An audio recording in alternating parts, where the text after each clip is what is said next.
이렇게 만나 뵙게 돼서 반갑습니다. 특별히 우리 정태관 목사님하고는 영국에서 제가 같이 있었던 시절이 있었는데요. 진짜 오래간만에 뵙습니다. 하여튼 너무 기쁘고 좋았고요. 이런 귀한 자리에 초청해 주셔서 우리 사람들의 교회 성도님 모두와 또 우리 정 목사님께 감사를 드립니다. 앞으로 이제 에베소서는 네 번의 그 강의 시간을 통해서 좀 말씀을 좀 나누고자 합니다.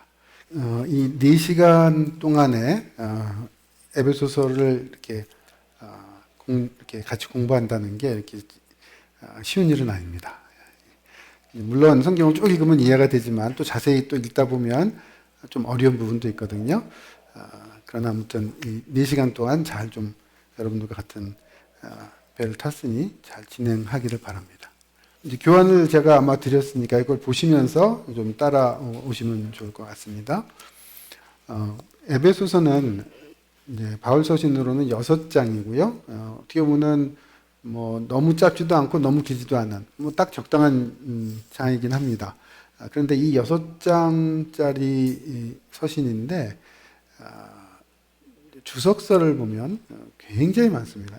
바울서신 중에 로마서 다음으로 어쩌면은 에베소서 주석이 많을지도 모르겠습니다. 근데 그 많은 주석들 중에 지금 제가 보여드린 ICC 주석이라는 저자가 이름이 참 재밌습니다. 어니스트 베스트라는 학자인데요. 이 주석서를 썼는데 이 주석서가 716페이지입니다. 아마 한국말로 번역을 하면 아마 1000페이지가 넘어갈 겁니다. 왜 이럴까 이제 의문이 드시죠? 근데 이 주석서를 보통 이제 우리가 우스갯소리로 어떤 얘기를 하냐면 에베소서 주석의 베스트는 베스트의 주석이다 이렇게 얘기합니다. 이 사람 이름이 베스트이기 때문에요.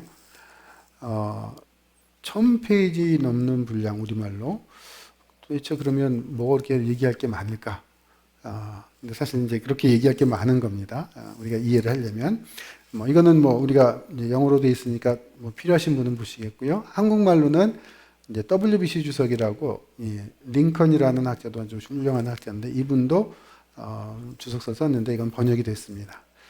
아마 성도님들이 편하게 읽으실 만한 주석은 에베소서 주석이라고요. 아마 여러분들 들어보셨을 겁니다. 존 스토트 목사님이라는 분이 쓰신 주석입니다. 이게 그 시리즈로 BST 시리즈입니다. BTS가 아니고요. BST입니다. Bible Speaks Today 시리즈에서 하나님 말씀을 오늘 우리가 잘 들어야 된다. 그런 어떤 시리즈로 나온 주석인데요. 이 주석이 아마 읽으시면서 좀 편히 읽으실 수 있을 겁니다. 참고하시라고 제가 잠깐 말씀드립니다. 사실 아까 지금 보여드린 것처럼 양이 굉장히 많습니다. 근데 이 짧은 시간에 설명하려면 이제 가장 중요한 부분만 제가 또 그리고 성도님들의 어떤 필요에 맞는 부분을 주로 설명을 좀 드리려고 합니다. 그런데 어떨 때는 조금 까다로운 부분이 있어요. 그래서 가능하면 좀 어려운 부분을 그래도 걸어가야 되니까 좀 산을 오르더라도 좀 쉽게 오를 수 있도록 제가 설명을 드리면서 네 번의 강의를 풀어가고자 합니다. 에베소서를 이제 우리가 쭉 읽는데요. 읽으려고 하면 에베소서가 특별히 좀 이상하고 어려운 부분이 있습니다. 특징이 있죠. 물론 성경을 읽으려고 하면 어떤 분들은 그렇습니다. 다 어렵다 그러시고요. 또 어떤 분들은 다 쉽다 그러세요. 사실 이게 쉽기도 하고 어렵기도 합니다. 근데 우리가 조금 더 꼼꼼히 읽으려고 하다 보면 이건 왜 그렇지? 라는 의문들이 생기게 됩니다. 근데 그 의문들을 그냥 지나쳐버리면 사실 중요한 기회를 놓치게 됩니다. 근데 잘 의문들을 생각하고 고민하다 보면 어렵지만 더 알게 되고요. 그것을 진짜 알게 되면 성경 말씀이 어느 날 요즘 말로 그죠? 훅 하고 들어온다. 진짜 우리에게 생생하게 들어오는 때가 있습니다. 그러기 위해서 우리가 성경을 참 열심히 꼼꼼히 봐야 되는데요. 오늘 이제 저와 같이 말씀을 나누면서 그런 일이 조금이나마 이루어질 수 있기를 바랍니다. 크게 네 가지 특징을 에베소서를 보면서 생각을 할 수 있습니다. 여러 가지가 있겠지만 그중에 네 가지만 제가 추렸습니다. 첫 번째는 뭐냐면 발신자가 보면 1절에 예수의 사도된 바울 이렇게 되어 있고요. 수신자는 2절에 에베소에 있는 성도들 이렇게 되어 있습니다. 근데 우리가 사도행전을 보면 잘 아시듯이 바울이 에베소에 가서 사역을 꽤 오래 했습니다. 한 2년 정도. 특별히 두란노 서원이라고 많이 들어보셨죠? 예, 그게 에베소라는 도시에 있었던 서원입니다. 그거를 바울이 빌려서 2년 정도 계속 강의를 했어요. 복음을 전하면서. 그랬더니 에베소 사람들이 엄청나게 바울의 강의를 듣고 변화가 됐습니다. 그래서 자기들이 믿고 있던 마술책을 이제 불태웠습니다. 에베소라는 도시는 그 마술이 굉장히 흥행하던 곳이었는데요. 근데 그게 엄청난 양의 금액입니다. 그래서 에베소시라는 그 사회가 바울의 복음을 통해서 변화가 많이 됐거든요. 그리고 결국 에베소 교회가 생겼는데, 그럼 그 에베소 교회 사람들하고 바울하고는 어떤 관계일까요? 아주 친하고 잘하는 관계겠죠. 근데 바울이 에베소 교회 편지를 보내는데, 이상하게도, 바울이 이들을 직접 아는 게 아니라 뭔가 들어서 안 것처럼 표현이 되어 있습니다. 1장 15절에 보면, 이를 인하여 주 예수 안에서 너희 믿음과 모든 성도를 향한 사랑을 나도 듣고 이렇게 되어 있어요. 들었다 이렇게 얘기합니다. 잘 아는 사이가 아닌가? 근데 왜 들었다고 얘기하지? 그것뿐만이 아닙니다. 3장에 가면 3장 2절에 수신자들도 어떻게 되냐면 들었다 이렇게 되어 있어요. 너희도 들었을 것이다. 너무 이상하잖아요. 이렇게 잘 아는 사역자와 교회 사이가 뭐 대면대면하게 들은 것으로 나옵니까? 더구나 이상한 거는 골로새 교회는요, 바울이 진짜 이제 직접 사역하지 않은 교회입니다. 에바브라라는 사람이 사역을 주로 했어요. 바울이 골로새 교회의 사정을 듣고 뭐가 도움이 필요하겠구나 해서 써보낸 편지가 골로새서입니다. 근데 골로새서 4장에 보면 거기에 있는 성도들이나 사람들 많이 아는 내용이 나와요. 아니, 자기가 사역을 하지 않은 교회 사람들은 그렇게 잘 아는데 에베소는 자기가 오랫동안 사역을 했잖아요. 근데 에베소서 끝에 보면 사람 이름이 거의 안 나옵니다. 인사가. 바울이 인사를 잘 안 하는 사람도 아니고 왜 그러지? 이게 너무 이상하다는 거죠. 왜 그럴까? 학자들은 고민을 합니다. 무슨 일이지? 뭐 여러 가지 가능성이 있을 겁니다. 첫째, 시간이 너무 좀 많이 지나서 바울이 모르는 사람이 많이 들어왔다. 그래서 서로 잘 모른다. 뭐 그것도 하나의 가능성인데 그 당시의 시간 흐름과 바울이 편지를 쓴 시기를 비춰서 봤을 때 과연 그럴까? 별로 그럴 것 같지는 않다는 겁니다.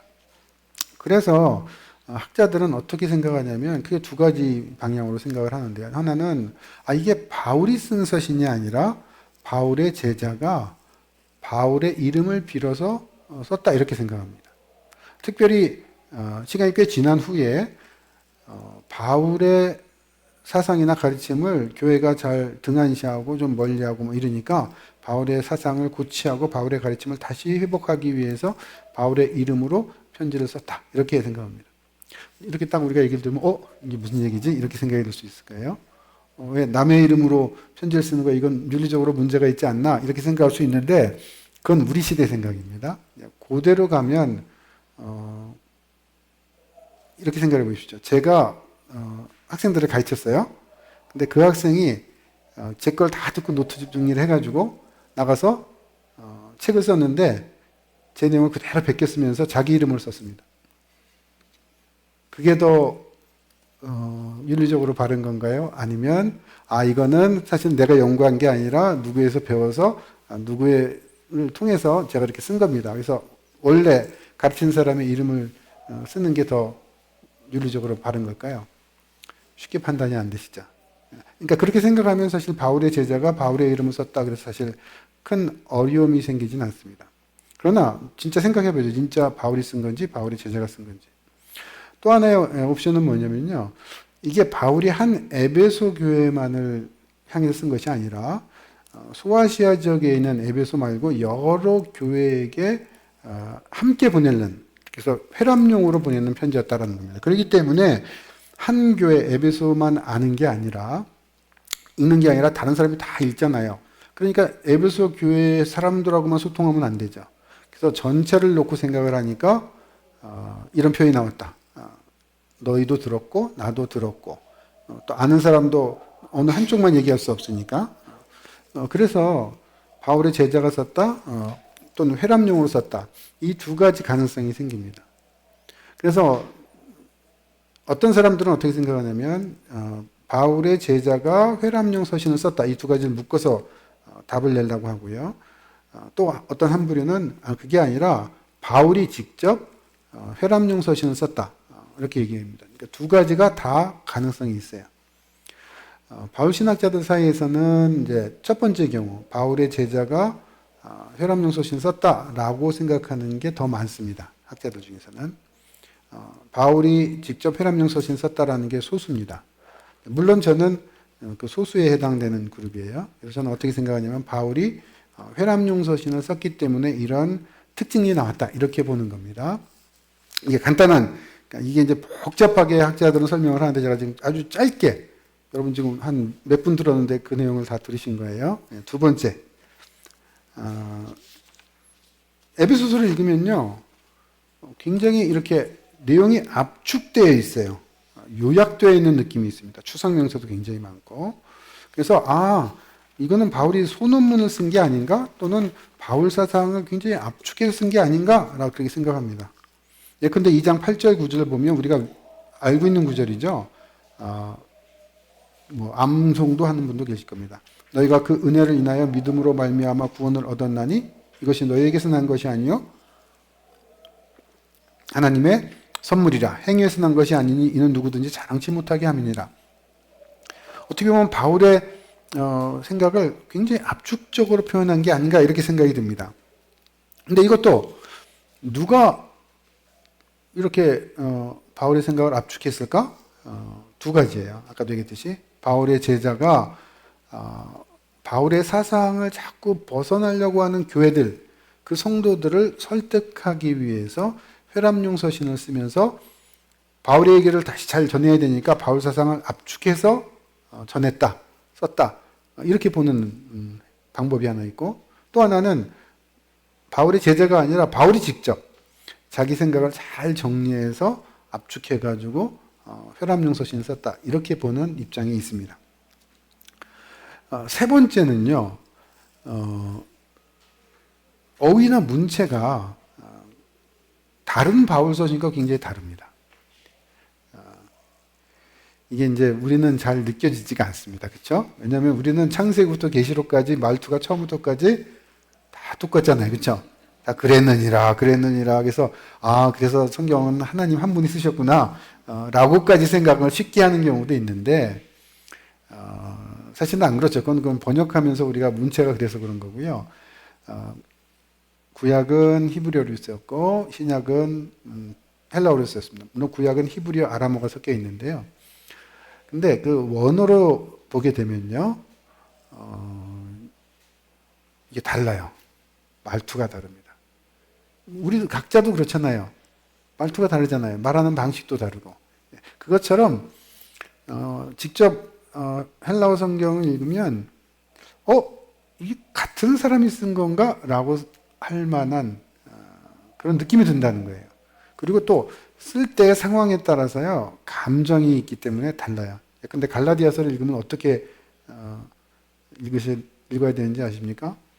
갈라디아서는요 차분하게 나는 이렇게 말한다 이런 식으로 읽으면 안 돼요. 바울이 엄청 화난 상태에서 쓴 글입니다. 그래서 글을 읽어보면요 막 말이 흔들려 있어요. 여러분도 그러잖아요. 화가 났을 때 말이 또박또박 문법에 맞게 따박따박 나옵니까? 아니죠. 막 그냥 어버버 하면서 막 말이 막 그냥 퉁명스럽게 나오기도 그러잖아요.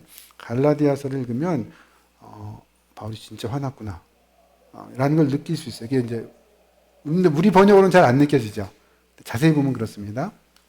에베소서를 읽으면 일단 단어가 좀 달라요. 바울이 쓰던 단어와 여기 쓰는 단어 사이에 차이가 있는데, 특별히 어떤 차이가 있냐면 여기는 신약 성경에 한 번만 등장하는 단어들이 꽤 됩니다.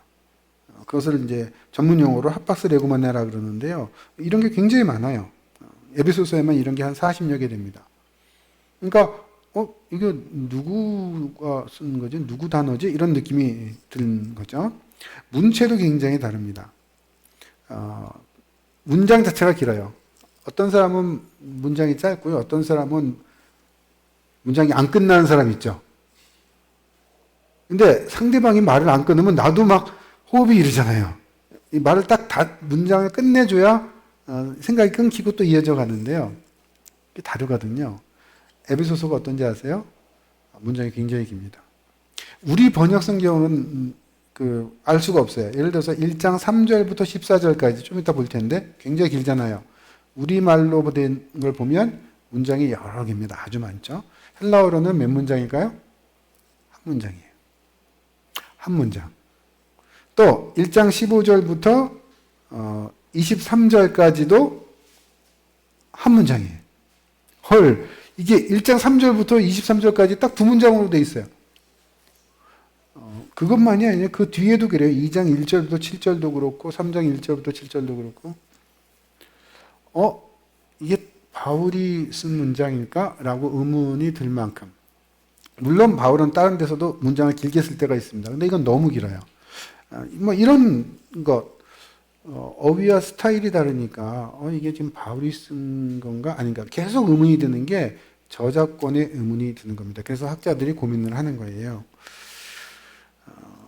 또 네 번째는 사상이 어떤 경우는 바울의 사상과 비슷하면서도 차이가 있는 거예요. 그래서 이게 이 바울이 쓴 건가, 바울의 제자가 바울의 것을 얘기하다 보니까 제자는 그렇잖아요. 언제나 똑같이 생각할 수는 없거든요. 그래서 좀 변화가 된 게 아닐까 이런 식으로 생각해서 학자들은 이런 네 가지 특징을 뭐 그 외에도 더 있지만 이제 고려해서 논의를 하게 됩니다. 에베소서를 이해할 때 진짜 저자가 누구냐, 진짜 수신자는 누구냐, 왜 썼느냐, 특별히 종말론에 대한 이해는 어떠나 뭐 이런 것들을 따지는데요. 여기서 가장 중요한 거는 아까 얘기했던 저작권의 문제입니다. 그래서 아까 얘기했듯이 많은 바울서신 연구가들이 이거는 바울의 제자가 쓴 게 아닐까라고 생각을 하기도 합니다. 그러나 저는 그런 논의들을 다 따져가면서도 생각을 해봐도 바울이 회람용 서신을 어떤 이유 때문에 썼다라고 볼 수 있다는 거예요. 그렇게 봐도 말이다. 문제들이 해결될 수 있다라고 봅니다. 그래서 저는 바울이 썼다라고 생각하고 있습니다. 바울이 썼느냐, 바울이 제자가 썼느냐에 따라서 뭐 그게 큰 신앙의 문제가 되는 건 아닙니다. 그러나 어느 걸로 볼 때 성경을 진짜 더 정확하게 이해할 수 있느냐. 아까 저작권 문제가 성도들이 생각할 때는 이게 무슨 큰 문제인 것처럼 보이지만요. 학자들은 하나님 말씀이 진짜 진정으로 더 하나님 말씀이 되게 하려고 하다 보니까 그런 해석들을 하는 겁니다. 근데 저는 바울이 썼다고 보는 게 훨씬 더 유리하다 이렇게 보는 겁니다.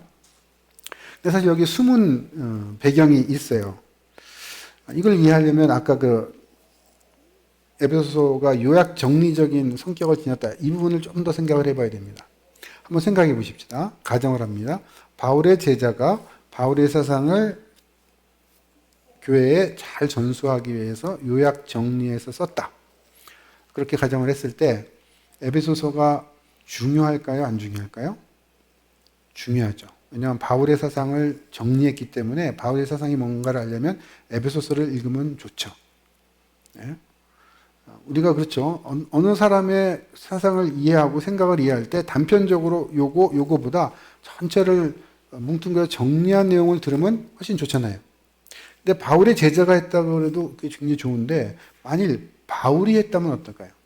바울이 자기 사상을 정리해서 쓴 게 에베소서다. 그러면 더 중요하겠죠. 그러면 생각해 보세요.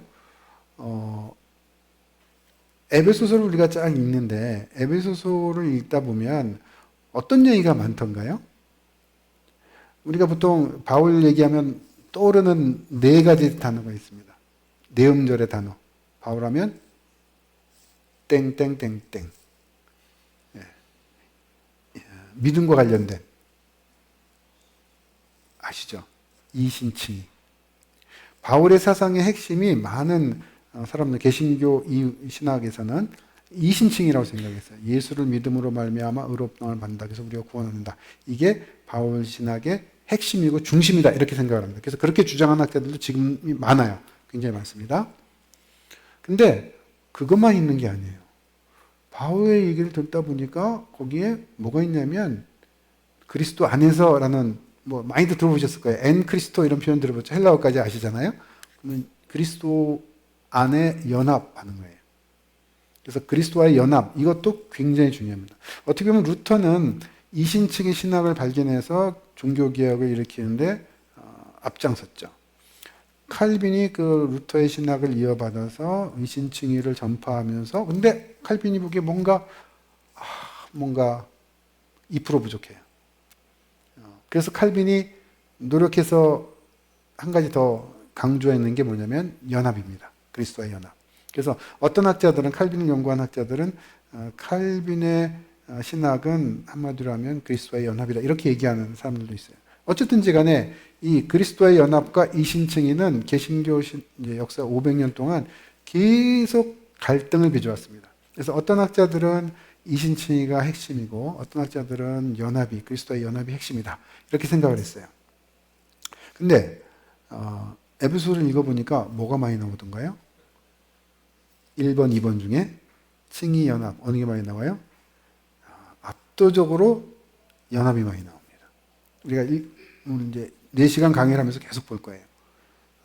삼위 하나님의 연합, 그리스도와 연합해서 하늘에 올랐다, 유대인과 이방인이 하나로 연합됐다, 뭐 이런 얘기들이 처음부터 끝까지 연합이 다 있고요. 칭의가, 그러니까 이신칭의 관련돼서는 조금 나오는 듯해요. 그러면 이렇게 생각해 보세요. 바울이 자기 사상을 정리해서 에베소서를 썼는데 그 에베소서가 가장 중요하게 설명하는 신학적인 내용이 그리스도의 연합이다. 루터를 따르는 개혁주의 신학자들이 그걸 좋아할까요? 안 좋아할까요? 이신칭의가 핵심이라고 막 앞서서 외쳐왔는데 에베소서를 읽으니까 안 나와요. 근데 이거를 바울이 사상을 정리해가지고 썼다라고 하면 자기 여태까지 한 게 뭐가 돼요? 그러니까 그분들 입장에서는 에베소서는 누가 쓴 게 좋으냐면 바울의 제자가 쓴 게 자신들의 신학적인 편향성을 유지하는 데 좋습니다. 그래서 학자들이 사실 에베소서의 저작권을 바울의 제자가 썼다라고 생각하는, 보이지 않는 밑에 있는 이유는 이거예요 라고 저는 생각해요. 여러분, 오리가 또는 백조가 호수 위에 막 떠나면 멋있잖아요. 근데 그 밑에 발은 어때요? 막 움직이죠. 그것처럼 밑에 있는 것까지 사실은 우리가 알아야 됩니다. 그래서 많은 학자들이 그 이신칭의 신학이라는 이유 때문에 에베소서 저작권을 바울의 제자로 자꾸 쉽게 버립니다. 그러나 저는 어떻게 생각하냐면 바울이 썼다고 본다는 거죠. 그러면 이 문제를 어떻게 해석하냐는 거예요. 아까 얘기한 것처럼. 그거는 우리가 좀 고민할 필요가 있어요. 이신칭의와 연합은 이게 서로 배타적인 것도 아니고요. 또 하나가 중요하면 하나가 떨어지는 게 아니라는 거예요. 여러분 시소 타보셨죠? 시소. 어렸을 때. 아니면 자녀분도 시소 태우잖아요. 시소는 한쪽이 내려가면 한쪽은 어때요? 올라가고 또 한쪽이 내려가면 이쪽이 올라가죠. 마치 학자들은 그렇게 생각했어요. 그리스도의 연합과 칭의는 한쪽을 누르면 한쪽이 올라가고 이렇게 서로 언밸런스 되는. 근데 저는 성경을 계속 읽어보니까 그렇지 않은 거예요. 바울이 연합을 강조할 때 칭의가 강조되고 칭의가 강조할 때 연합이 되고 이 두 가지가 엮여져 있고 한쪽이 올라가면 한쪽이 내려가는 게 아니라 한쪽으로 올리면 이것도 올라가게 돼 있고 이걸 내리면 내려가게 돼 있다는 거예요. 그러니까 무슨 얘기냐면 기존에 너무 이신칭의와 연합을 자꾸 이렇게 시소처럼 이해했던 그게 사실 문제라는 겁니다. 그래서 어떻게 해야 되냐면 에베소서는 바울이 썼다. 그런데 그것을 제대로 이해하게 되려면 어떻게 되냐면 우리가 여태까지 알고 있었던 이신칭의 내용의 일정 부분을 수정을 할 필요가 있다는 거예요. 조정을 좀 해야, 그것이 굉장히 중요한 건 사실이지만 조정을 해야, 그리고 연합과 연결되는 이것을 한 패키지로 잘 다시 설명해야 된다는 거예요.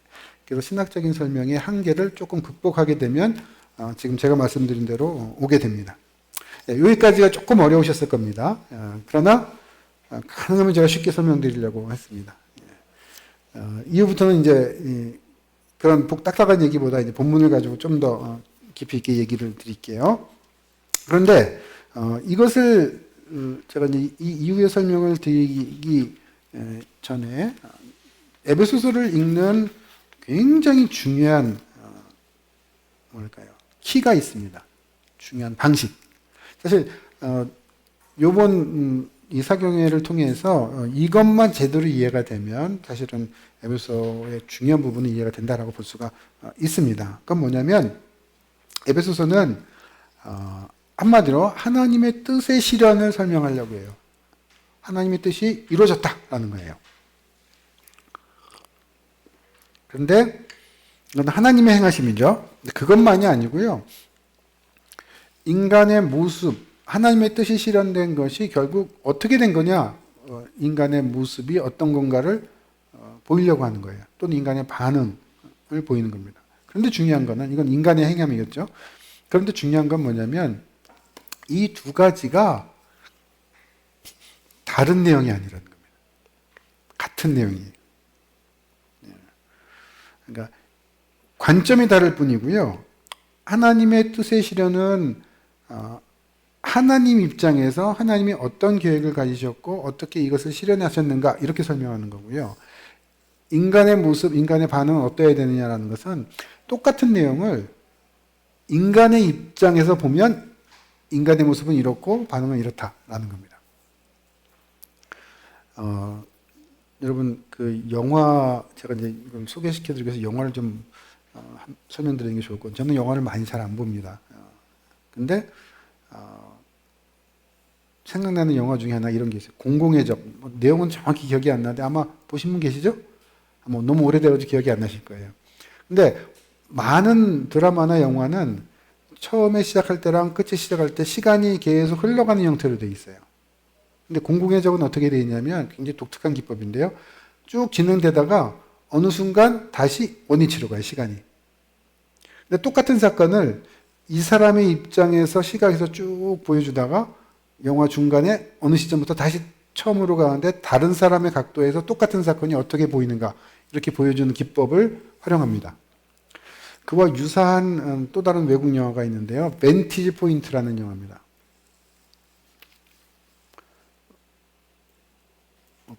죄송합니다.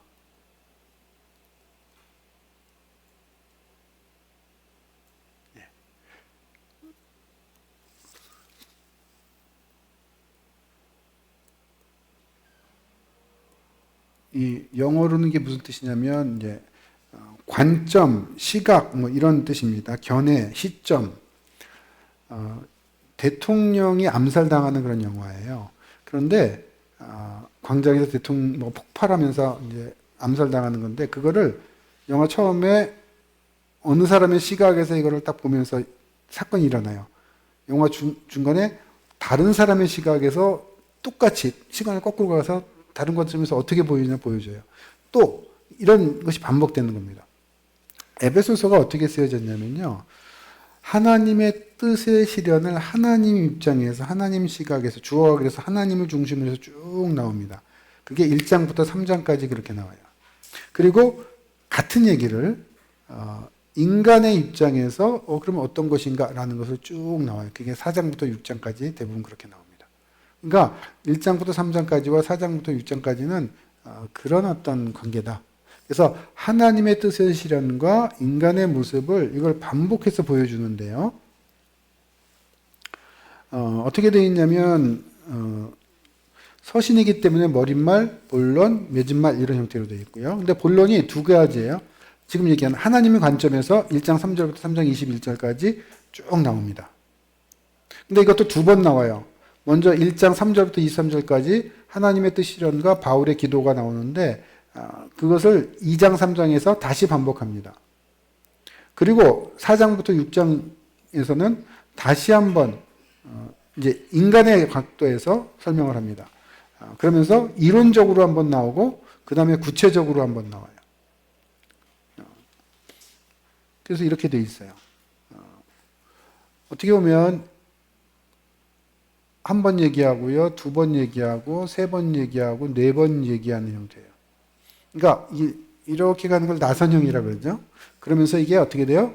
발전되어 있죠. 그래서 에베소서는 하나님의 뜻이련과 인간의 마땅한 모습을 같이 얘기하는데 첫 번째는 하나님의 시각에서 여기까지 설명하고요. 그 다음에 인간의 시각에서 설명을 합니다. 그러면서 한 번, 두 번, 세 번, 네 번 반복하면서 발전되는 형태로 바울이 하나님의 뜻이련을 보여줍니다. 근데 특별히 어디서부터 시작하냐면 인간으로부터 시작할까요? 하나님으로부터 시작할까요? 하나님으로부터 시작합니다. 천상에 있는 하나님의 계획. 그래서 천상에 있는 하나님의 계획으로부터 시작해서 인간으로 내려와요. 그래서 이것을 어떻게 표현할 수 있냐면 톱다운 방식이라고 생각할 수 있어요. 표현할 수 있습니다. 여러분 어떤 영화 보면 이런 영화가 있어요. 우주를 딱 보여주고 태양계가 싹 나오면서 그러다 지구를 포커스하고요. 지구에서 어떤 나라를 포커스하고 대부분 미국 영화니까 미국을 나옵니다. 그 다음에 어느 캘리포니아는 어디를 딱 해가지고 클로즈업해서 어느 한 가정을 딱 보여주는 톱다운이면서 클로즈업 하는 방식이죠. 에베소서가 딱 그렇게 쓰였습니다. 천상에 있는 하나님의 계획부터 우리가 사는 삶의 구체적인까지 높은 데서부터 낮은 데까지 그리고 점점 세밀하게 깊이 들어가면서 클로즈업하는 방식으로 쓰여진 서신이 이 에베소서입니다. 그래서 에베소서를 이제 꼼꼼히 이해하면요, 표현을 뭐라고 표현할 수가 없어요. 웅장하다 이거 가지고 부족해요. 완벽해요 어떻게 보면. 이 내용을 여러분들이 저와 함께 좀 조금이나마 더 맛을 보기를 바랍니다. 본문으로 돌아가겠습니다. 1장 1절 2절에서는 발신자와 저자가 발신자가 나오고 수신자가 나오죠. 근데 발신자가 누구로 되어 있냐면 바울입니다. 근데 아까 얘기했듯이 바울의 제자가 썼다 아니다 이런 논란이 있기 때문에 발신자와 저자가 구분이 돼요 어떻게 보면. 물론 바울이 썼다라고 생각하면 발신자는 곧 저자죠. 그러나 바울의 제자가 썼다라고 보는 사람들은 발신자는 누굴까요?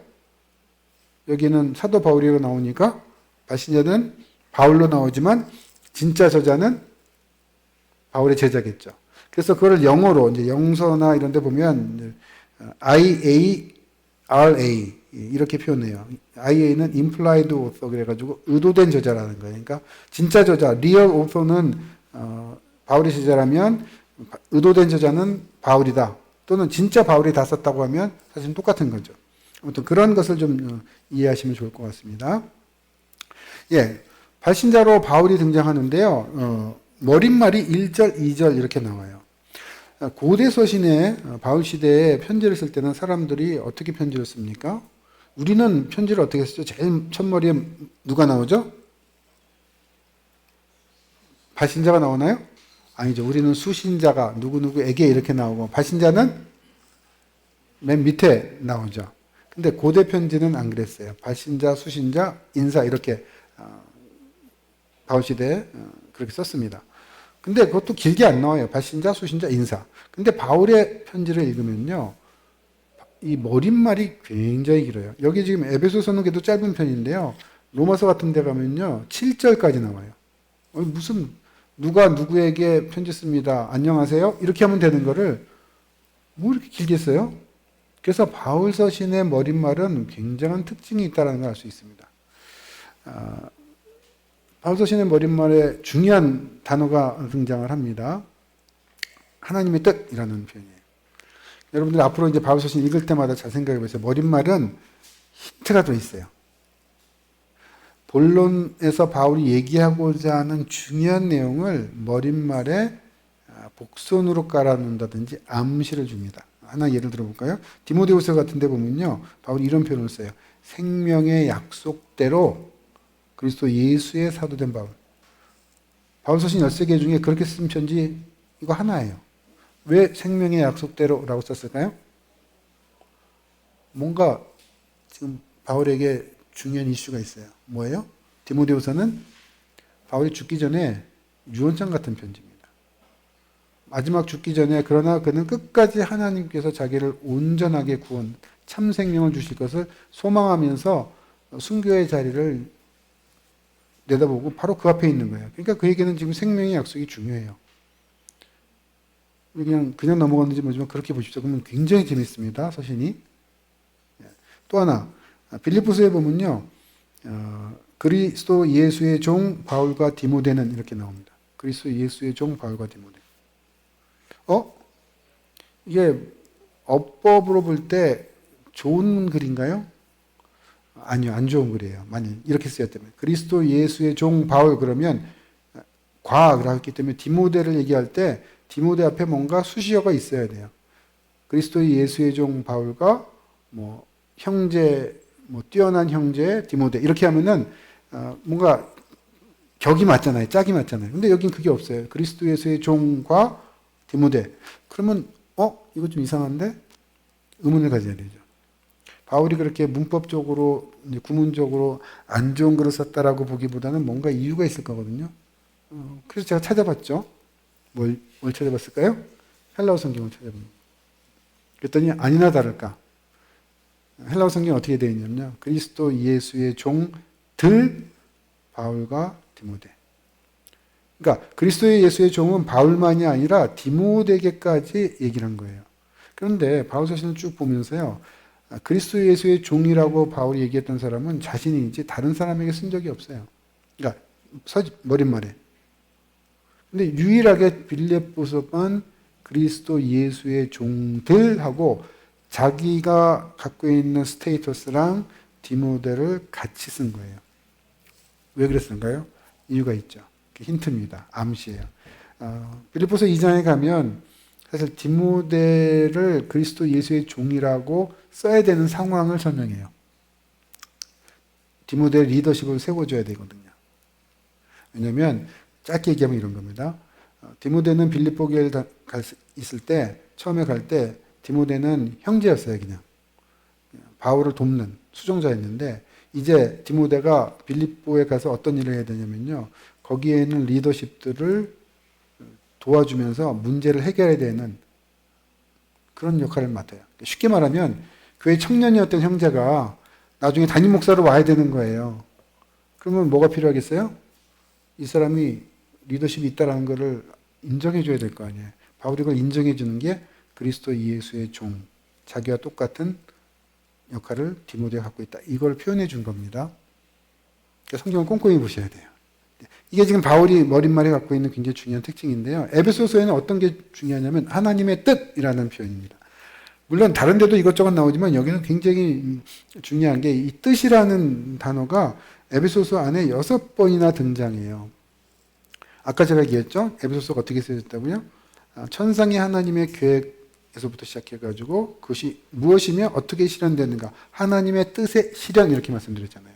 그것을 계속 크로즈업 방식, 톱다운 방식으로 풀어 설명해서 맨 마지막까지 풀어 헤쳐가는 거라고 했잖아요.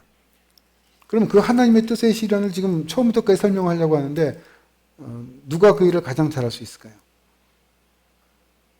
하나님의 뜻으로 말미암아 그리스도 예수의 사도된 바울이니까 그걸 가장 잘 설명할 수 있죠. 그러니까 여기서 말하는 하나님의 뜻이라는 표현을 중요하게 바울이 쓴 이유가 사실 있는 거죠. 여러분 이렇게 성경을 읽다 보면요. 아니 이렇게까지 잘 맞아 성경이? 뭔가 숨은 그림 찾기 같기도 하고 뭐 비밀을 찾는 것 같기도 하고 보물선에 보물을 찾는 것 같은 그런 느낌이 드실지도 모릅니다.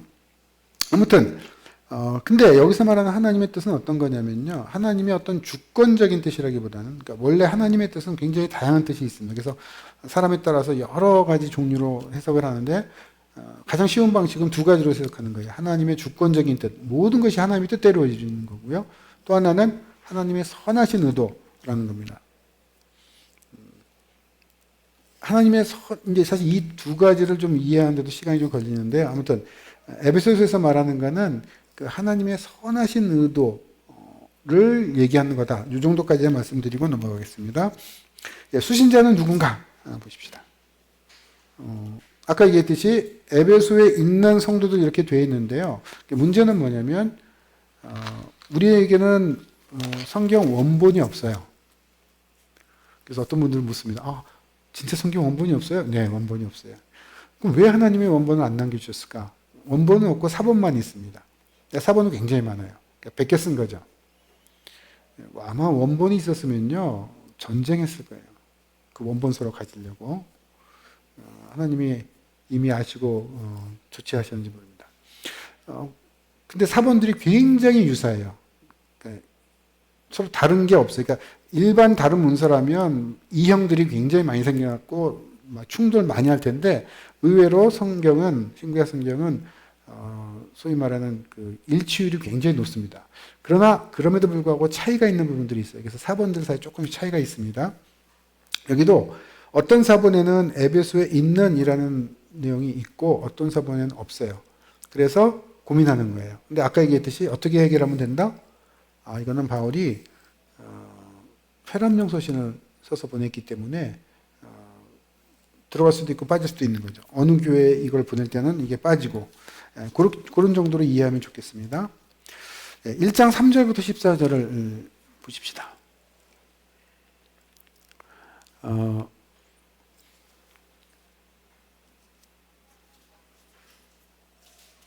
바울 서신의 그 머릿말 다음에는요, 감사 내용이 보통 등장합니다. 그래서 보통 감사 형식 이렇게 얘기를 합니다. 그러니까 바울은 진짜 감사를 잘하는 사람입니다. 제가 이제 영국에서 좀 오래 있어 봤고요. 근데 영국 사람들 영어에 진짜 우리가 영어 진짜 몰라도 아는 단어 있죠. Thank you. 그렇죠?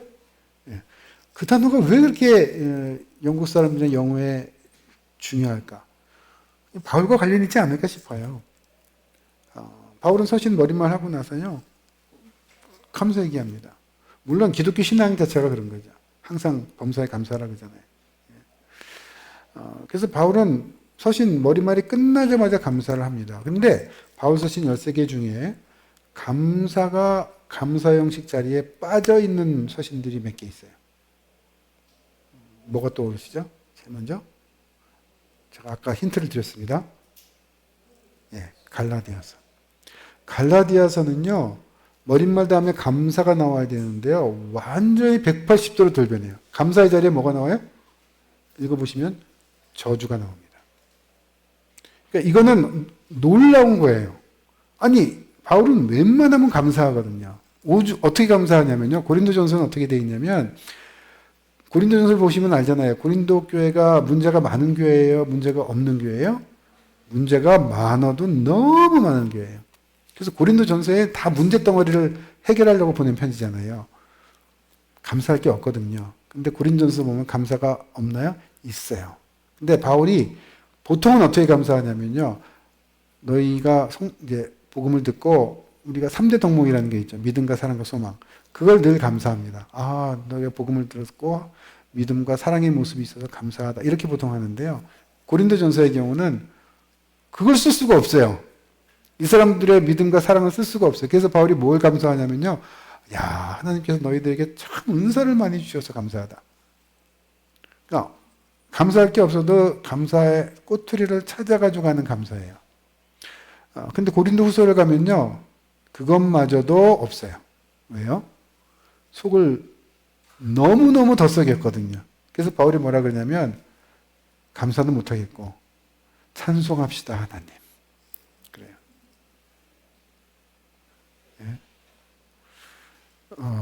그런데 갈라디아서는 그것까지를 넘어간 거예요. 없는 감사를 막 짜내서 하지도 않고 말을 돌리지도 않고 완전히 180도로 뭐예요? 저주를 받을 거다. 너희가 어떻게 복음을 이렇게 다른 복음을 가지고 그러느냐? 천사라도, 하늘에서 온 천사라도 그런 식으로 전달을 한다면 저주를 받을 것이다. 그러니까 이거는 굉장히 화가 나 있는 거예요. 그래서 여러분들 갈라디아서를 읽을 때 무슨 차분한 마음을 가지고 바울이 얘기했다 이렇게 읽으면 안 되고요. 바울이 진짜 막 성이 나가지고 막 씩씩거리면서 글을 썼구나. 그렇게 읽어야 제대로 이해가 됩니다. 에베소서는 어떠냐면요. 자, 고린도서 얘기했지만 에베소서는 감사가 3절에 안 나오잖아요. 근데 어디에 나오냐면 1장 15절 이후에 나와요. 이게 감사가 밀려 있어요. 왜 밀려 있냐? 사실 이것은 에베소서를 쓰는 바울의 의도 때문에 그렇습니다. 3절에 보면 이렇게 되어 있죠. 찬송합시다 하나님. 밑에 있는 건 헬라어고 음역입니다. 곧 우리 주 예수 그리스도의 아버지를 이렇게 되어 있죠. 여기 보면은 곧이라고 번역을 했는데 헬라어로는 이 카이라고 되어 있습니다. 요즘에 이게 헬라어로 카이라는 말이 한국에도 많이 쓰이더라고요. 뭐 제가 최근에 보니까 무슨 파페라 가수 이름도 카이더라고요. 예. 요즘 뭐 새로 하는 드라마 중에 기적의 형제 거기 미스테리의 키를 가진 사람 이름이 카이입니다. 예. 제가 찾아봤어요 오늘. 카이를 쳤더니 이렇게 나오더라고요. 예. 원래는 이게 and란 뜻입니다. 근데 카이는 두 가지 뜻이 있어요. 하나는 and라고도 쓸 수 있고요. 또 하나는 곧, 영어로 얘기하면 namely. 우리 성경에 카이를 곧이라고 번역한 데가 종종 있습니다. 그리고 곧이라고 쓰지 않고 과라고도 이제 and로 번역하긴 했는데 어떤 경우는 곧이라고 다시 번역해야 되는 경우도 있어요. 그래서 그런 것들이 우리 개역성경으로는 잘 보이지 않습니다. 그래서 이것들을 이제 학자들이 그래서 고민을 하면서 번역을 다시 하려고 노력을 하는 겁니다. 찬송합시다. 하나님 어떤 분이냐면 그 하나님은 우리 주 예수 그리스도의 아버지인 거예요. 근데 제가 지금 썼죠. 에베소서 1장 3절과 고린도후서 1장 3절. 아까 제가 고린도후서 감사 형식에 감사가 안 들어가고 찬송합시다 하나님 이렇게 썼다 그랬잖아요. 그게 이거예요. 근데 고린도후서에서는 어떻게 되어 있냐면 이 다음에 왜 하나님을 찬송하냐면 위로하시는 하나님을 찬송합시다 그래요. 왜요? 고린도 교회가 너무 속을 썩여가지고 바울이 어느 정도까지 갔냐면 우울증까지 올 정도였습니다. 살소망이 끊어졌다고 얘기합니다. 아니 이 대사도가 살소망을 끊기게 할 만한 어려움을 준 교회가 고린도 교회입니다. 근데 바울이 여기서 뭐라고 하냐면 내가 살소망이 끊어졌는데 그럼에도 불구하고 하나님께서 나를 회복시키셔서 위로하신. 그래서 내가 다른 사람을 위로할 줄 아는 힘이 생겼다. 그러니 위로하시는 하나님 아버지를 찬양합시다. 좀 놀랍죠. 그 어려움을 겪고 나서 그걸 승화시키는 모습입니다. 에베소서는 어떻게 되어 있냐면 여기까지는 똑같지만 어떤 하나님이냐면 복 주시는 하나님을 찬양합시다 이렇게 얘기합니다. 그래서 어떤 복이요? 하늘에 속한 신령한 복, 거룩한 하나님의 아들들 만드는 복 이렇게 얘기해요. 근데 보세요. 헬라어로 보니까요. 에베소서 1장 3절하고 고린도서 1장 3절하고 똑같아요. 토시 하나 안 틀리고. 그래서 학자들이 생각하는 거예요. 이거는 원래 고린도서는 바울의 건데 에베소서는 바울의 제자가 바울의 이름으로 바울의 쓰려고 했기 때문에 고린도서에서 바울이 쓴 표현을 그대로 따와서 썼다. 그래서 이렇게 똑같이 나온 거다. 이렇게 얘기하기도 합니다. 그러니까 이런 증거들이 많은 거예요. 학자들 보기에는. 그래서 어떻게 쫙 듣다 보면 그럴 것 같아요. 그런데 생각을 해보세요. 아니 바울의 제자가 그럴 수도 있지만 바울이니까 자기가 쓴 거 그대로 똑같이 쓸 수도 있지 않을까요? 예. 그래도 말이 되는 거예요. 예. 그래서 그런 논란들이 생긴다라는 것을 말씀을 드리는 겁니다. 예. 아무튼 중요한 거는 여기도 감사 형식이 먼저 나오지 않고 뭐가 나온다? 하나님을 찬송합시다라는 얘기를 하는 거예요. 근데 바울은 왜 여기서 하나님을 찬송합시다라고 얘기한다고요? 하나님의 계획, 복 주시는 하나님의 계획, 그리스도 예수 안에 있는 안에서 거룩한 하나님의 아들들로 만들려고 하는 그 하나님의 계획, 그 복 주시는 하나님을 찬양합시다 하는 거예요. 그래서 천상에 있는 하나님의 계획부터 바울이 시작하기 때문에 하나님을 찬송하는 자리로 나아갑니다. 아까 제가 3절부터 14절까지 몇 문장이라고요? 한 문장입니다. 근데 우리말로는 이게 잘 안 돼요. 영어를 배우셨으니까 아시죠? 영어 공부할 때 어려웠던 문법이 있었죠. 뭐가 어려우셨어요? 뭐 많이 하게 되면 나중에 관사는 우리말이 없기 때문에 어렵죠. 또 어려운 게 뭐 있었어요? 관계대명사 안 어려우셨어요? 관계부사. 왜 어려울까요? 우리말이 없어요. 분사가 어렵습니다. 현재 분사, 과거 분사, 우리말이 없기 때문에. 헬라어에는 현재 분사, 과거 분사, 관계 대명사 다 있어요. 근데 관계 대명사나 분사가 있으면 문장이 한없이 길어질 수 있어요. 지금 1장 3절부터 14절까지 이게 다 들어가 있어요. 관사건 뭐건. 근데 우리말에 없는 문법이기 때문에 우리말로 번역이 안 돼요. 할 수가 없어요. 너무 힘들어요. 그래서 이렇게 번역을 해 놓은 겁니다. 근데 문제는 그래도 구문에 좀 맞게 잘 뜻을 해려가지고 조심스럽게 해도 이해가 될까 말까인데 이게 그렇게 안 돼 있어요. 그래서 3절부터 14절까지 우리말 성경을 개역개정이건 개역 한글이건 읽고선 제대로 이해하기는 거의 어렵습니다. 바울이 얘기하려고 했던 원뜻을 이해한다는 게. 그래서 이런 경우는 새로운 번역을 만들어야 되거나 또는 헬라어 성경을 좀 참고해야 돼요. 그리고 그걸 누군가 설명을 해줘야 됩니다. 이렇게 되어 있습니다. 제가 이제 일단 사역으로 간단히 해봤는데요. 저는 우리말은 짧게 만들어야 되기 때문에 문장을 나눴어요. 근데 재밌게도 3절부터 쭉 나오다가 끝부분에 가서 그분의 영광을 찬미하기 위함이다 이런 얘기가 나오고요. 또 쭉 얘기가 나오고 나서 그분의 영광을 찬미하기 위함이다 이렇게 나오고 또 쭉 영광 얘기를 나와서 찬미하기 위함이다 이렇게 나와요. 그래서 한 문장이지만 사실 이제 큰 문단이죠. 이걸 세 문단으로 나눌 수가 있습니다. 이렇게. 근데 이 앞부분에는 주로 누구를 중심으로 설명하냐면 하나님 아버지를 중심으로 설명을 해요. 그래서 찬송합시다. 하나님 누구라고요? 우리 주 예수 그리스도의 아버지를 이렇게 얘기하는 거예요. 그래서 하나님 아버지를 중심으로 물론 예수님도 나오고 하나님 아버지도 나오지만 초점은 누구에게 있다고요? 하나님 아버지. 두 번째, 하나님도 나오고 다 나오는데 여기는 누구를 중심으로 나올까요? 찍으셔도 돼요. 예수 그리스도를 중심으로 나옵니다. 세 번째 문단 나오는데 누구를 중심으로 나올까요? 성령님 중심으로 나옵니다. 재밌잖아요. 하나님 아버지, 예수 그리스도, 성령님. 그리고 그 하나님 아버지를 중심으로 하는 문단이 끝날 때 영광 찬미, 그리스도 중심으로 얘기 나오고 끝날 때 영광 찬미, 성령 중심으로 나오는 끝날 때 영광 찬미 이렇게 반복됩니다. 이거를 제가 좀 다른 표현으로 이렇게 좀 쉽게 볼 수 있도록 말씀했어요. 3절부터 6절까지는 하나님 계획의 섭리, 그리고 하나님 계획의 전략, 그리고 하나님 중심으로 나왔고요. 그리고 찬미로 끝이 났어요. 7절부터 11절은 하나님 계획의 실현 그리스도를 통해 그리스도 중심으로 나오고 찬미로 끝나고 13, 14절은 마찬가지로 그 하나님, 그리스도로 말미암아 실현된 그 하나님의 계획이 구체적으로 너희에게 이루어졌다라고 하면서 성령님으로 얘기하고 끝냈습니다. 예. 이런 부분을 좀 우리가 좀 보면서 아까 얘기했죠. 삼위 하나님이 협력해서 놀랍게도 하나님의 천상의 계획을 실현하는 거예요.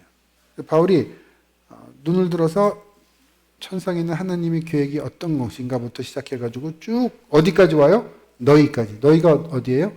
소아시아 지역에 있는 여러 교회들에 하나님께서 하나님의 계획을 성취했다, 실현했다 이렇게 얘기하는 겁니다.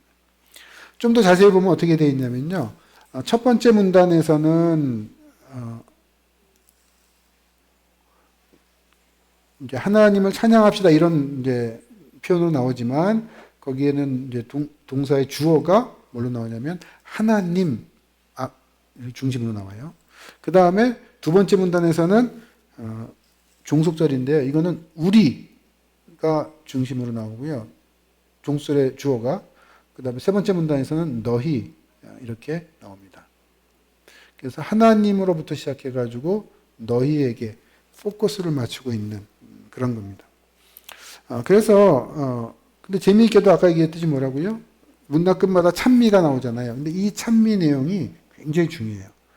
아까 제가 1장부터 3장까지 전체가 뭐라 그랬습니까? 하나님의 뜻의 성취를 누구의 관점에서? 하나님의 관점에서 설명하고 있다 그랬잖아요. 근데 그래서 천상에 있는 하나님 계획부터 시작하는 건데요.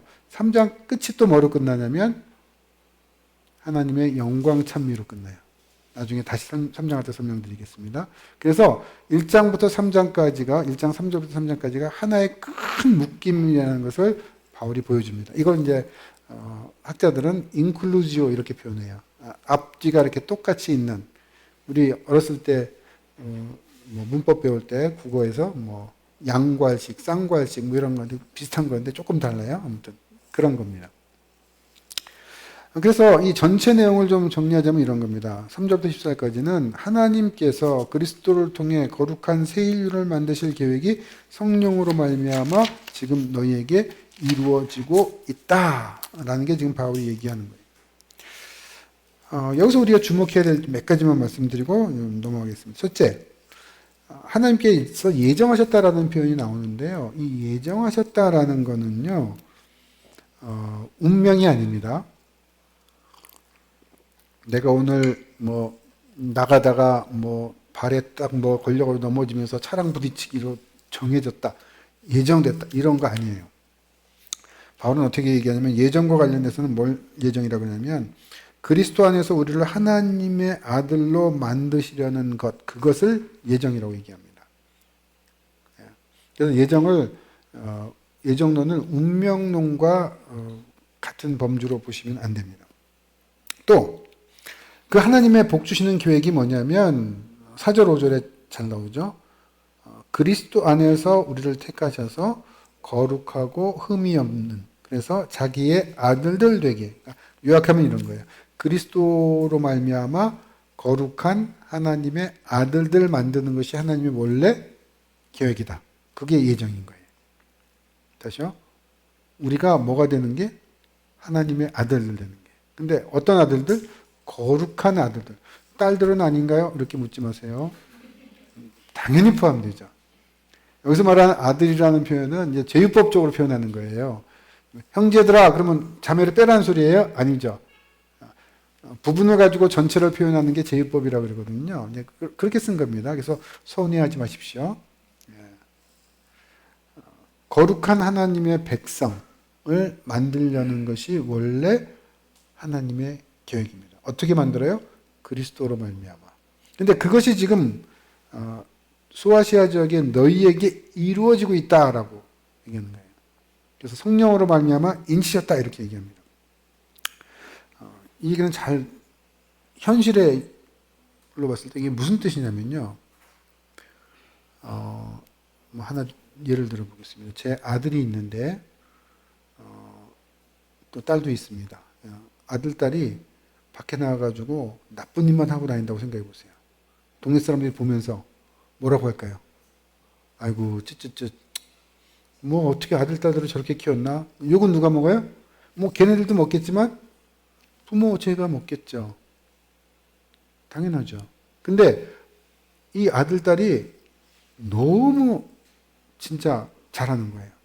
인사도 잘하고 뭐 일도 잘하고 사람들 돕고 뭐 나무랄 데가 없이. 그러니까 그러면 동네 사람들이 뭐라 그럴까요? 걔네들도 칭찬하겠지만 야, 참 누구네, 참 자식 잘 키웠네. 부모를 칭송하겠죠. 우리가 하나님의 아들들입니다. 딸들입니다. 그리고 하나님 목표가 거룩한 아들들이에요. 딸들이에요. 그런데 영광을 찬미한다는 얘기 계속 나오잖아요. 반복되잖아요. 중요하게. 그래서 찬송합시다 하는 거잖아요. 근데 아들들이 어때야 찬송을 받을 수 있을까요? 엉터리면, 거룩하지 않으면 찬송이 되나요? 안 되죠. 교회가 어떤 모습이어야 되죠? 지금 우리 시대에 많은 교회들이 있습니다. 이 교회들을 보고 하나님께서, 사람들이 이 교회를 보고 하나님을 찬송하지 하나요? 지금 에베소서에 뭐라고 얘기했죠? 하나님의 원래 계획이 뭐라고요? 거룩한 하나님의 아들들을 만들어서 하나님의 찬미가 되게 하는 것이 하나님의 계획이고 그것이 하나님의 뜻의 성취입니다. 근데 우리 시대에 교회가 많은데 진짜 교회가 맞나 의문을 던질 수밖에 없습니다. 뭐가 잘못돼서 그런가? 이거 잘 따져봐야 되는 거죠. 그래서 에베소서를 보면서 진짜 하나님의 계획의 성취가 뭔지 또 우리는 어떠해야 하는지 이거를 우리가 좀 더 정확하게 이해합니다. 마태복음 5장 16절에 보면 이렇게 되어 있어요. 이같이 너희 빛을 사람 앞에 비추게 하여 그들로 너희 착한 행실을 보고 하늘에 계신 너희 아버지께 영광을 돌리게 하라. 너희가 세상에 빛이고 소금이다 그랬죠. 너희의 착한 행실이 있어서 하나님께 영광이 됩니다. 근데 빛이 아니면 소금이 아니면 어떻게 됩니까? 짠맛을 잃어버리면 소금이. 예수님이 뭐라고 그러셨죠? 버리어져서 땅에 밟혀 사람들이 밟고 지나간다. 지금 우리 시대의 교회가 어떤 모습인 것 같습니까? 빛을 비춰가지고 사람들이 교회를 보면서 하나님을 찬미하고 있나요? 우리 교회를 보면서 하나님께서 다른 사람들이 저 교회를 보니까 진짜 하나님이 살아계시는구나. 그래야 되죠. 그게 지금 정상이고 에베소서에서 말하는 바울의 얘기는 그겁니다. 근데 우리 시대의 교회가 너무 안 좋은 쪽으로 가 있기 때문에 도매금으로 다 넘어가고 있어요. 제가 보기에는 예수님 말씀대로 버려져서 땅에 밟히고 있는, 영화에서도 뭐라 얘기합니까? 엄청나게 비판하잖아요. 저는 뭐 보지는 않았지만 뭐 각종 영화에서 뭐 담임 목사의 딸이 뭐 한다 뭐 이런 얘기 나오잖아요. 이게 뭡니까? 우리 현실을 보여주는 것인지도 모르죠. 우리가 에베소서 말씀을 보면서 다시 초심으로 돌아가서 하나님 계획의 성취가 뭔지를 다시금 이해할 필요가 있습니다. 복 주신다 그랬는데 한 가지만 더 할게요. 기복이죠. 복을 기원하는 것. 사실은 저는 기복사상 나쁘지 않다고 생각합니다. 근데 뭐가 나쁘냐면 바울은 여기서 뭐라 그랬어요? 하늘에 속한 신령한 복. 근데 그 하늘에 속한 신령한 복이 뭡니까? 거룩한 하나님의 아들들 되는 복. 이게 진짜 복이죠. 그거를 기원하는 거예요. 그래서 그 기복은 괜찮아요. 그래서 저는 뭐 구정 때나 설날에 복을 기원하라고 합니다. 그 나쁜 게 아니에요. 근데 무슨 복을 기원해야 되냐면 이 복을 기원하면 돼요. 근데 세속적인, 세상적인, 잘 먹고 잘 살기만 하는 하나님 앞에서 바른 마음과 바른 모습이 아닌 다른 사람보다 뭔가 이렇게 어떻게 해서라도 꼭대기에 올라가가지고 뭐 엉터리 모습을 보이는 그 세속적인 복을 추구하지 말고 진짜 복을 추구하는 기복이 되어야 된다. 예, 넘어가겠습니다. 제가 원래 오늘 목표는 2장 10절까지 하는 게 목표였는데 지금 보니까 1장도 쉽지가 않을 것 같은데요. 예, 그래도 가보시겠습니다. 여러분이 진지하게 들으시니까 제가 빨려가가지고 너무 길게 설명했어요. 예. 빨리빨리 넘어가야 되는데, 예. 에베소 1장 3절부터 2장, 그러니까 23절까지는요, 아까 얘기했듯이 하나님의 뜻 실현과 바울의 기도를 얘기를 합니다. 근데, 3절부터 14절까지는 하나님의 뜻 실현을 얘기했죠. 특별히 어떻게 얘기했어요? 천상에 있는 하나님의 계획이 결국 너희에게 이루어졌는데 성령으로 인치셨다. 이렇게 얘기를 했습니다. 그런데 15절에 이렇게 나와요. 이를 인하여 나도 듣고 너희를 위해서 기도한다. 이렇게 표현이 나오는데요. 나 또한 이렇게 돼 있어요. 그러니까 나도 우리 번역에는 이렇게 돼 있는데요. 이 헬라어로 이 카고라는 표현은요, 아까 얘기했던 카이 에고예요. 에고 많이 들으셨죠? 에고 나라는 뜻입니다. 헬라어로는. 예. 근데 헬라어의 경우는요, 동사에 주어가 포함되어 있어요. 1인칭, 2인칭, 뭐 3인칭 다 포함되어 있어요. 그래서 헬라어, 보통 헬라어는요, 주어가 대명, 그러니까 예를 들면 인칭, 저희 먼저 사람 이름 같은 거 아닌 거는 그냥 다 나오지 않습니다. 영어로는 I 뭐 이렇게 나오잖아요. 근데 그 쓸 필요가 없어요. 왜냐하면 동사에 다 있기 때문에. 근데 어떤 경우는 I를 확실하게 해줄 필요가 있어요. 에고를 딱 넣어서. 왜 할까요? 강조하려고 하는 겁니다. 근데 여기는 강조가 에고만이 아니라 또한이란 말까지 들어갔어요. 그러니까 영어로 얘기하면 I also 이런 뜻이에요.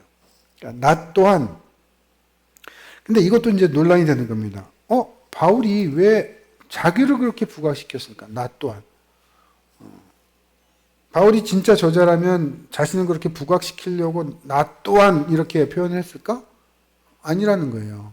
그것보다는 바울의 제자가 이 바울의 편지라는 것을 강조하기 위해서 나 또한이라는 표현을 썼다. 이게 지금 보통 아까 얘기했던 해석자들이 생각하는 방식입니다. 그래서 바울의 이 나 또한이라는 표현 자체가 바울의 제자가 썼다라는 또 다른 증거가 되니까 이런 증거들이 계속 나오는 거예요. 그래서 그런 것들을 다 논의하느라고 아까 700페이지까지 되는 겁니다. 그런데 저는 그렇게 생각 안 해요. 왜 그러냐면 이거는 뭔가 좀 핀트를 잘못 맞췄다고 생각하는데요. 그건 뭐냐면 이런 겁니다.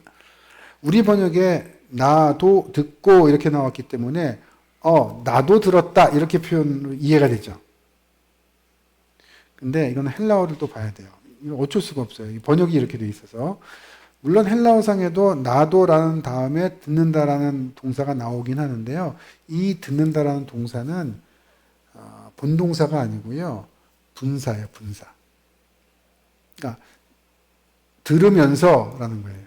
그러면 나도라는 주어와 직접적으로 연결되는 동사는 뭘까요? 뒤에 나와 있는 거예요. 그러니까 쉬지 않는다라는 거예요. 우리는 마지 않나 이렇게 표현했는데 영어로 얘기하면 do not cease. 그러니까 쉬지 않는다. 뭘 쉬지 않는다? 기도를. 감사 기도와 간구 기도를 쉬지 않는다. 다시 말하면 나 또한 쉬지 않고 감사와 간구 기도를 합니다. 이런 거예요. 나 또한 듣는 게 아니라. 그래서 많은 해석자들이 나 또한 듣는다라는 것과 연결을 시키는데 구문을 자세히 보면 그렇게 되기보다는 나 또한 기도한다라는 거예요.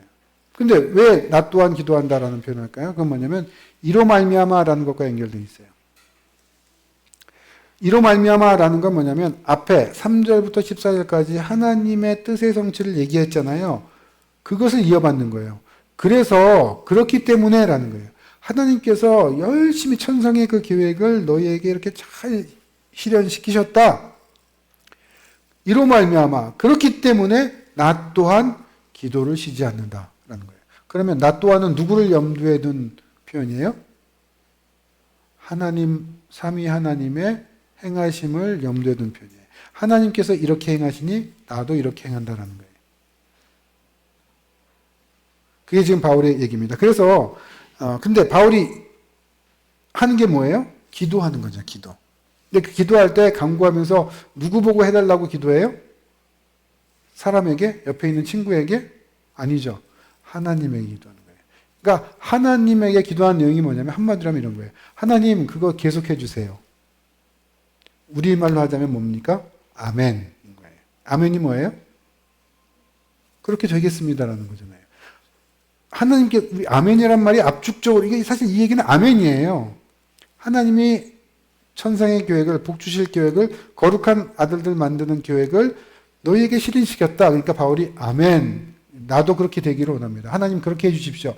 그 얘기가 이로 말미암아 나 또한 기도합니다. 그래서 간구 내용이 나오는 거죠. 예, 믿음과 사랑 얘기가 잠깐 나오는데요.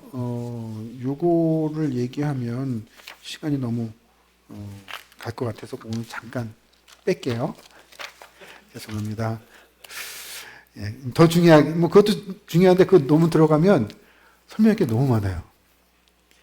그래서 조금 빼고, 예, 일단 기도 얘기를 나왔으니까 기도 얘기하십시다. 보통 바울의 이 감사 형식의 기도, 아까 얘기했죠. 감사 형식의 기도는 어떻게 되냐면 두 가지, 구성성분이 두 개. 하나는 감사 기도, 또 하나는 간구 기도입니다. 그렇죠? 근데 보통은 감사 기도가 더 많아요. 그래서 이름 자체가 뭐예요? 감사 형식이에요. Thanksgiving formula. 그래서 감사 형식이기 때문에 감사 기도가 많은데, 근데 빌립보서 보시면 그렇습니다. 감사가 가장 많이 나오고 뒤에 가서 조금 간구가 나와요. 그런데 지금 에베소서를 보면요, 감사는 찔끔 나와요. 16절에.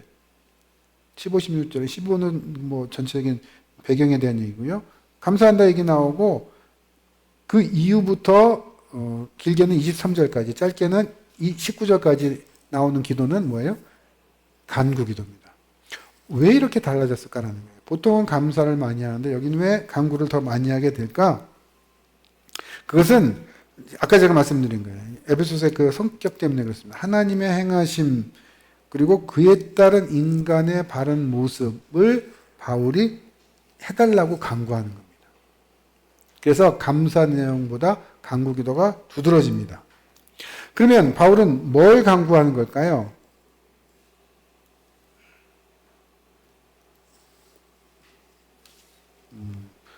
간구 기도에는 두 가지 초점이 있어요. 하나는 너에게 지혜와 계시의 영을 주시길, 그리고 또 하나는 너희의 눈을 밝히시길, 이렇게 되어 있습니다. 근데 구문을 보면 초점은 어디에 있냐면 지혜와 계시의 영을 주시길, 여기에 초점이 있어요. 그러니까 영을 주셔서 눈을 밝히시는 건데, 그래도 기도의 초점은 구문적으로 보면 지혜와 계시의 영을 주시길, 이렇게 되어 있습니다. 그런데 문제가 있어요. 번역이 문제예요. 그래서 제가 이제 특별히 에베소서 같은 경우는 번역을 완전히 다시 할 필요가 있겠다라는 것을 더 절실히 느끼는. 이게 너무 오래된 번역이거든요. 사실 이 개혁 한글도 그렇고 개혁 개정이 됐지만 개혁 개정이 개혁 한글을 진짜 많이 제대로 좀 바꿔야 되는데 좀 너무 그 일을 아주 제 입장에서 만족할 만큼 된 것 같지는 않습니다. 원래 개혁 한글이 어떻게 되어 있었냐면요, 지혜와 계시의 정신을 너에게 주사, 이렇게 번역을 했었어요. 근데 개혁 개정은 그보다 조금 나아졌어요. 지혜와 계시의 영을 주시, 이렇게 되어 있어요. 여기 영, 정신이라는 말은 사실 헬라어로는요 푸뉴마라는 단어입니다. 근데 푸뉴마라는 게 영이라고도 번역할 수 있고 성령이라고도 번역할 수 있는데요. 다른 데서 지금 다 성령으로 번역했어요, 주로. 근데 여기만 처음에 정신으로 번역하고 그게 좀 이상하니까 이제 좀 문제가 되니까 이제 영으로까지 온 건데 이걸 성령으로 바꿔야 돼요. 그래야 말이 됩니다. 무슨 얘기냐면, 왜 그러냐면 영 그러면 우리 인간에게도 영이 있다고 얘기하잖아요. 그래서 지혜와 계시의 정신 그러면 그 정신은 누구 거예요? 내 거잖아요.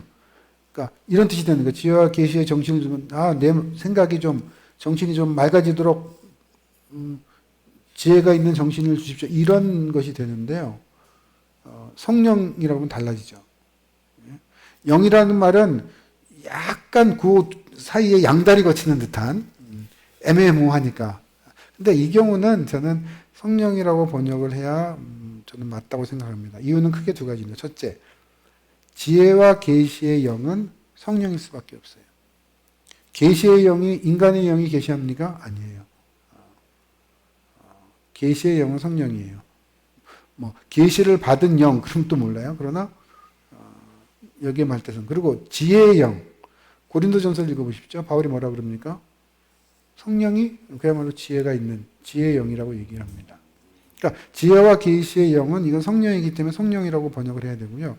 더 중요한 건 뭐냐면요, 17절을 읽으면 딱 어디가 떠올라요? 3절부터 14절까지 내용이 떠오르도록 돼 있어요. 무슨 얘기냐? 아까 읽었습니다.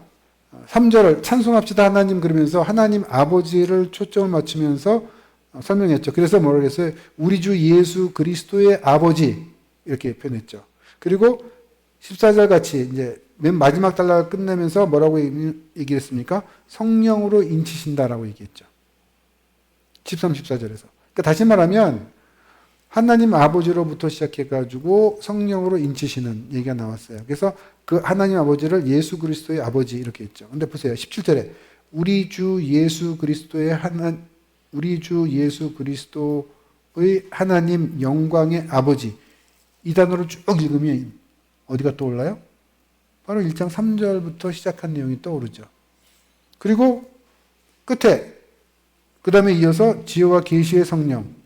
이거는 3절부터 14절까지 하나님 아버지가 하신 내용, 이 모든 것을 압축해서 패키지로 만든 거라는 거예요. 그러니까 바울의 얘기는 이겁니다. 하나님께서 하시던 일 계속해 주십시오 라는 거예요. 성령 우리에게 인치셨는데 그 지혜와 계시의 성령을 바로 그 하나님 우리 주 예수 그리스도의 아버지, 영광의 아버지. 왜 영광이라는 말이 들어갔을까요? 아까 봤잖아요. 3절부터 14절까지 계속 영광을 찬미한다, 영광을 찬미한다 그러잖아요. 이 모든 단어들이 그 앞에 있는 내용을 압축해서 다시 얘기하고 있다는 거예요. 그래서 뭘 얘기하냐면 하나님 하시던 일 계속해 주십시오. 그 지혜와 계시의 성령을 우리에게 주십시오. 죄송하지만 잘 이해하지 못했습니다. 그렇게 설명을 열심히 했는데 이해하지 못했다고 얘가 가끔 그러더라고요. AI가 다시 설명을 해야 될까요? 예. 지혜와 계시의 성령이 오시면 우리의 눈이 바뀝니다. 왜 우리가 하나님의 뭐랄까요, 백성답게 살아가지 못하고 아까 봤던 우리 지금 현실의 이런 모습까지, 이거는 아직까지 진짜 지혜와 계시의 성령이 우리에게 진짜 있는지 의심을 해볼 수밖에 없습니다. 바울은 이렇게 얘기해요. 지혜와 계시의 성령이 우리에게 오시면 뭐가 된다고요? 부르심의 소망이 무엇인지 깨닫게 되고요. 기업의 영광이 얼마나 풍성한지 알게 되고 그 능력이 얼마나 큰지를 깨닫게 된다는 겁니다. 사실 이 내용은 뭐냐면요. 왜 우리를 부르셨는지, 이거는 왜에 대한 거예요. 그 다음에 기업의 영광이 풍성한가, 이거는 얼마나 그 풍성한가라는 것은 무엇에 대한 거예요. 상속받는 것이 어떤 것인지, 그리고 그걸 어떤 방식으로 이루시는지, how, 다시 말하면 왜, why, what, how를 지금 설명하는 거예요. 근데 이게 어떻게 돼야 우리 눈이 열리고 보고 깨닫게 된다고요? 성령이 우리 안에 계실 때. 하나님께서 하나님의 놀라우신 계획을 그리스도 안에서 이루셔서 성령으로까지 우리에게 인치시면 하나님 계획이 성취되는데, 그러면 우리는 세상에서 보지 못하는 그러나 진정 하나님께서 온 세상을 만드신 그 이유와 목표와 방법을 알게 되죠. 눈이 뜨게 되죠. 그러면 딴 길로 안 가게 됩니다. 그게 안 보이니까 자꾸 딴 길로 가는 겁니다. 예수님께서 주기도문 가르치실 때 하늘에 계신 아버지의 뜻이 이 땅에도 이루어진다 그랬죠. 그게 이루어지면 사실 우리 눈이 열리게 되겠습니다. 예. 시간이 없어 제가 지금 이제 고민을 하고 있는데, 아무튼 빨리 그 뒤로 넘어갈게요. 20절에서 23절 내용은 앞에 얘기했던 그 능력을 좀 더 풀어서 설명하는 내용입니다. 첨언인데요. 우리는 종종 이렇게 생각하죠. 도대체 하나님이 능력이 있으신가? 왜냐하면 뭔가 안 바뀌는 것 같고 답답하잖아요. 근데 바울은 이렇게 얘기합니다. 그 하나님이 원래 가지신 계획을 이루시는 가장 그것을 우리가 알 수 있는, 하나님의 방법을 알 수 있는 놀라운 능력, 대표적으로 하나를 딱 꼽으라면 그건 뭐죠? 부활입니다. 그래서 지금 바울이 얘기하는 거예요. 그 능력이 그리스도 안에서 역사하사 죽은 자들 가운데 다시 살리셔서 하늘에서 자기의 오른편에 앉으셨다. 제자들이 예수님 십자가에 달리실 때까지 제대로 깨닫지 못했죠. 부활하셔서 부활의 내용을 보고 들을 때까지 제대로 깨닫지 못했어요. 근데 부활하신 예수님을 만나고 보고 만지고 그분에게 새롭게 가르침을 받은 다음에 어떻게 됐어요? 완전히 바뀌었죠. 왜요? 눈이 바뀌었거든요. 그래서 지금 바울은 이 엄청난 능력을 얘기를 하는 겁니다. 사도행전을 쭉 읽어보면 그 부활의 얘기가 엄청나게 많이 나오는 걸 알 수 있습니다. 우리도 마찬가지예요.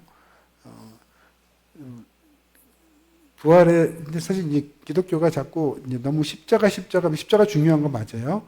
그런데, 십자가에서 끝나면 안 되고 사실 부활까지 가야 진정한 십자가의 의미가 살아납니다. 그래서 그 부활의 능력을 지금 바울은 설명하는 거죠. 마지막에 그 23절 부분 잠깐 보겠습니다. 거기 보면은 그리스도는, 그렇게 하늘에 올리신 그리스도는 교회의 머리고 교회는 그리스도의 몸이다. 이렇게 얘기합니다. 이게 너무나 분명한 내용입니다. 이건 뭐냐면요. 하나의 비유고 유비인데요. 내 손과 발은 내 머리가 생각하는 대로 움직이죠.